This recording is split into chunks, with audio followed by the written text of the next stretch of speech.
ముఖ్యమంత్రి రేవంత్ రెడ్డి గారు ఒక్కో సందర్భంలో ఒక్కోలా బిహేవ్ చేస్తున్నాం. అపరిచితుడి సినిమాలో విక్రమ్కు 3 క్యారెక్టర్లు ఉన్నట్టు, రాము, రెమో, అపరిచితుడు. అట్లనే ముఖ్యమంత్రి రేవంత్ రెడ్డి గారికి కూడా 3 క్యారెక్టర్లు ఉన్నాయి. రేవంత్ రెడ్డి, రెమో, రోగు. ఆయన మాట్లాడినటువంటి మాటలను ఆయనే ఖండిస్తూ ఉంటాడు. మొన్నటికి మొన్న అసెంబ్లీలో మాకు 105 సీట్లు వస్తాయన్నాడు ఒక వేదిక మీద. అదే స్పీచ్లో మళ్ళీ ఎవరిని పెడతామో మాకు తెలియదు అని మాట్లాడాడు.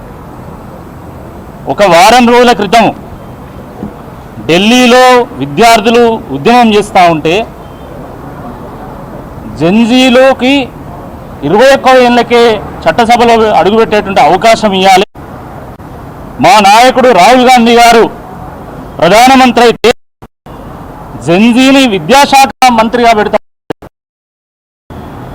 సరే, రాహుల్ గాంధీ గారు ప్రధానమంత్రి అవుతారా లేదా అనేది అందరూ తెలుసు, అది పగటిగల. ఈ రాష్ట్రంలో గతం 2,50,000 మంది సాఫ్ట్వేర్ ఇంజనీర్లు పనిచేస్తే వారి అద్భుతమైనటువంటి ఒక విధానాల కారణంగా ఇప్పుడు తెలంగాణలో 10 లక్షల మంది సాఫ్ట్వేర్ ఇంజనీర్లు పనిచేస్తున్నారు. మరి 10 లక్షల మంది సాఫ్ట్వేర్ ఇంజనీర్లు క్రిమినల్ వేస్టా?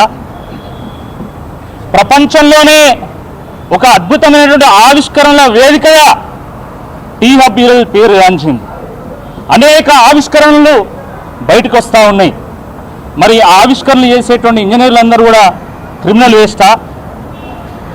ఈరోజు జీనోమ్ వ్యాలీ వేదికగా ప్రపంచంలో ఉన్నటువంటి మేటి సంస్థలన్నీ కూడా ఇక్కడ పనిచేస్తూ ఉన్నాయి. ప్రపంచానికి కావాల్సినటువంటి లైఫ్ సేవింగ్ డ్రగ్స్, మెడిసిన్స్ అన్నిటినీ కూడా సగం దేశాలకు మనమే పంపిస్తున్నాం. మరి వాటిని తయారు చేసేటువంటి ఇంజనీర్లందరూ కూడా క్రిమినల్ వేస్టా? ఈరోజు సింగరేణి ఈ తెలంగాణకే కాకుండా మన దక్షిణ భారతదేశానికే ఒక మణిహారం లాంటిది. నల్ల బంగారాన్ని తయారు చేస్తున్నటువంటి సింగరేణిలో వందల వేల మంది ఇంజనీర్లు పనిచేస్తూ ఉన్నారు. మరి వాళ్ళందరూ కూడా క్రిమినల్ వేస్టా? దీనికి రేవంత్ రెడ్డి గారికి సమాధానం చెప్పాలి. ప్రపంచంలో ఉన్నటువంటి మేటి సంస్థలు గూగుల్, మైక్రోసాఫ్ట్, అడోబీ, ఒరాకిల్ లాంటి సంస్థలు ఇక్కడ పనిచేస్తూ ఉన్నాయి. ప్రపంచంలో ఉన్నటువంటి మేటి ఎలక్ట్రానిక్ సంస్థలు, అది క్వాల్కమ్ కావచ్చు, ఎన్విడియా కావచ్చు, ఇలాంటి అనేక కంపెనీస్ ఇక్కడ పనిచేస్తూ ఉన్నాయి. ప్రపంచంలో ఉన్నటువంటి మేటి banking tech companies, bank of America కావచ్చు, జేపీ మార్గన్ చేస్ కావచ్చు, ఇలాంటి అనేక కంపెనీస్ ఇక్కడ పనిచేస్తూ ఉన్నాయి. దాంట్లో వేలాది మంది ఇంజనీర్లు పనిచేస్తున్నారు. మరి వాళ్ళందరూ కూడా క్రిమినల్ వేస్ట్ అని చెప్పి ఈ సందర్భంగా నేను అడుగుతా ఉన్నా. ఇది చాలా దురదృష్టకరం.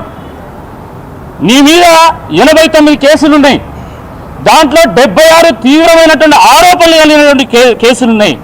మరి నిజంగా ఎవరైనా క్రిమినల్ ఉన్నారు అంటే, అతిపెద్ద క్రిమినల్ ఉన్నారు అంటే ఈ రాష్ట్రంలో అది రేవంత్ రెడ్డి గారు అని చెప్పి ఈ సందర్భంగా నేను మనవి చేస్తా ఉన్నా. మిత్రులారా, ఒక విద్యాశాఖ మంత్రి ఈ రకంగా మాట్లాడొచ్చా? ఒకవేళ నిజంగా ఇంజనీరింగ్ విద్యలో కొంత గ్యాప్ ఉంటే ఉండొచ్చు, నేను కాదనట్లేదు, స్కిల్ గ్యాప్ ఉంటే ఉండొచ్చు. కానీ విద్యాశాఖ మంత్రి గారు నువ్వు దాన్ని ఎట్లా పూడుస్తావు అనే దాని మీద నువ్వు సమాధానం చెప్పాలి. ఇప్పుడు దేశంలో పేదరికం ఉంది, అంతేందుకు మన తెలంగాణలో ఎంత పేదరికం ఉండే, ఎన్ని ఆత్మహత్యలు, ఎన్ని వలసలు. మరి ఆ రోజు కేసీఆర్ గారు మా ప్రజలందరూ బిచ్చగాళ్ళని మాట్లాడినలా? అట్లా మాట్లాడారు కదా, బాధ్యత ఉంటుంది కదా. కాబట్టి మీరు క్రిమినల్ వేస్ట్ అని మాట్లాడడం చాలా దురదృష్టకరము. 6 వేలు వారం రోజులు శిక్షణ తీసుకుంటే కన్నా ఆయన మారుతారని చెప్పి అధికారులందరూ భావించారు.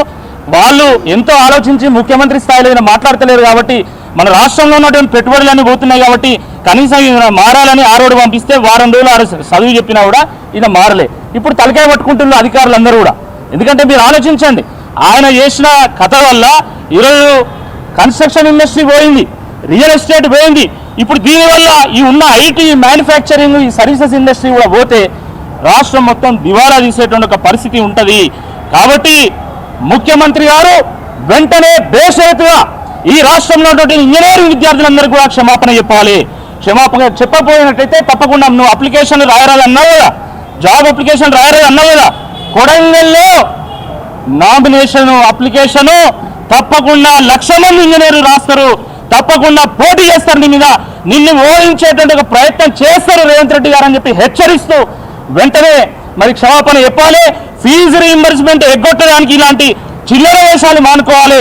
నీకు నిజాయితీ ఉంటే, నీకు చిత్తశుద్ధి ఉంటే వెంటనే 11,000 కోట్ల రూపాయల ఫీజు రీయింబర్స్మెంట్ స్కాలర్షిప్ బకాయిలు చెల్లించాలని చెప్పి కూడా ఈ సందర్భంగా నేను మనవి చేస్తూ, వెంటనే జాబ్ నోటిఫికేషన్లు కూడా ఇవ్వాల్సిందే ఈ సందర్భంగా మనవి చేస్తూ మీ అందరికీ కూడా పేరు పైన ధన్యవాదాలు.